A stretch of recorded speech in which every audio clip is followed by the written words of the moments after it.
Dr. Malcolm Davis, thank you for joining us. You just heard the Russian president there, Vladimir Putin, giving an address live. What is your take on it?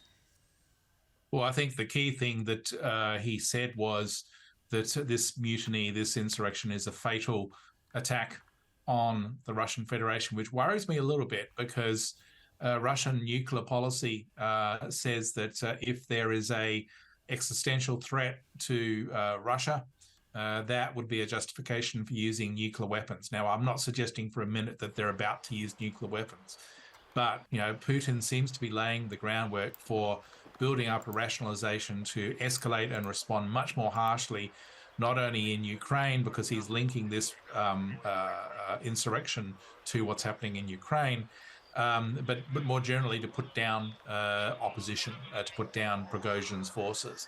So I get the impression that as far as Putin is concerned, they're going to fight back, which tends to suggest that this is going to escalate. It's going to get larger and potentially could turn into full-scale civil war rather than just a limited insurrection, which is what it is at the moment. President Putin also said, Malcolm, I am doing everything to repel this attack and to ensure the freedom and security of our citizens. What do you make of that comment? Well, that's the sort of thing that he would be expected to say.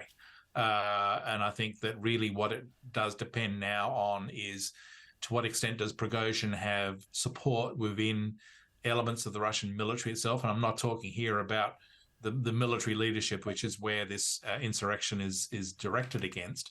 I'm talking about the rank and the file. In other words, the sort of the grunts, the lower level soldiers and the junior officers, that sort of thing. If he has support from that level of the Russian military, then he could suddenly see his ranks swelled quite considerably.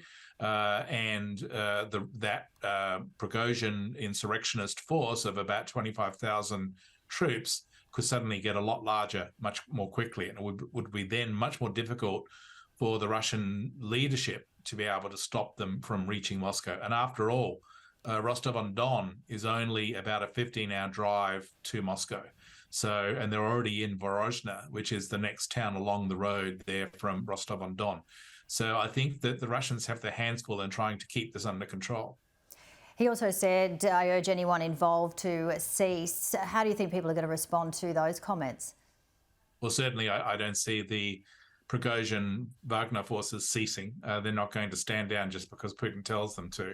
This is an insurrection, firstly, against the Russian military leadership, but by extension, if the Russian military leadership is challenged and ultimately removed by Prigozhin, then that threatens Putin's grip on the Kremlin. And I think Prigozhin has political ambitions of his own. Now, he's not going to be given the keys to the Kremlin. It would be someone else that the Siloviki and the oligarchs would want to put in to replace Putin. But Putin could go if this gets out of control. So he could be facing his own demise. And that tends to be somewhat terminal in Russia rather than as in Western democracies where you simply retire. So I think that, this is a very dangerous and serious situation, especially when you consider that Russia is a nuclear weapons state. So if Putin and Prigozhin are posturing together, as you mentioned, why and what would that have to do with Ukraine? How's it going to be affecting Ukraine? Well, if you see the situation in Russia escalating from an insurrection to a broader civil war between opposing forces, between the Prigozhin-led forces and the Russian elements of the Russian military.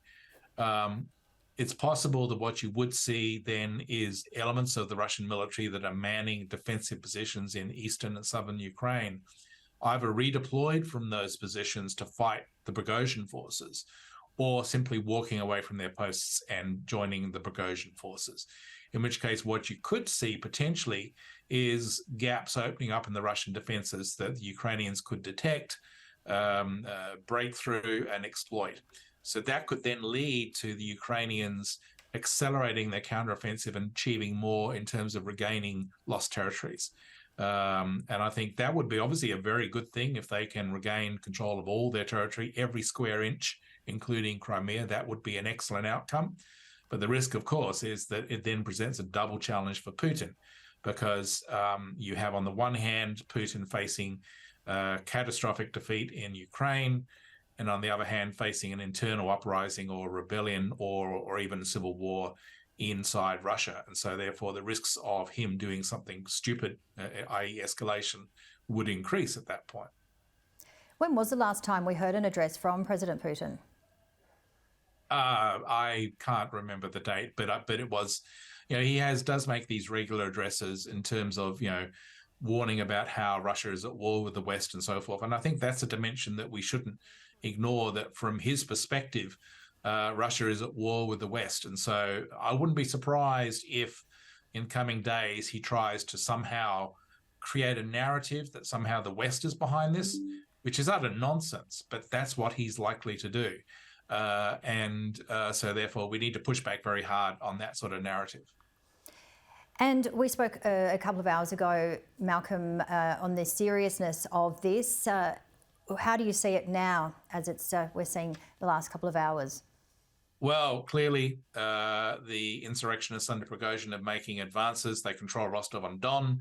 They have increasing numbers of Russian forces and security forces flocking to their side. They're moving up to Vorozhna. There's fighting there around Vorozhna, but the interesting question is, will that replicate the success in Rostov-on-Don? So clearly the Prigozhin insurrectionists are making progress. The issue, I think, as I said, is to what extent does the Russian military follow the orders of the leadership to push back against the Prigozhin insurrectionists, or do many of them simply join the other side? And if there is a flocking of Russian military to the Prigozhin insurrectionists, then suddenly we could be looking at tomorrow or the next day the insurrectionist forces arriving on the outskirts of Moscow. And then we're into a really interesting situation in the sense of fighting in the streets of Moscow. So this is going to be a very interesting few days coming up. Dr. Malcolm Davis, really appreciate your time and expertise and joining us again today. Thank you very much.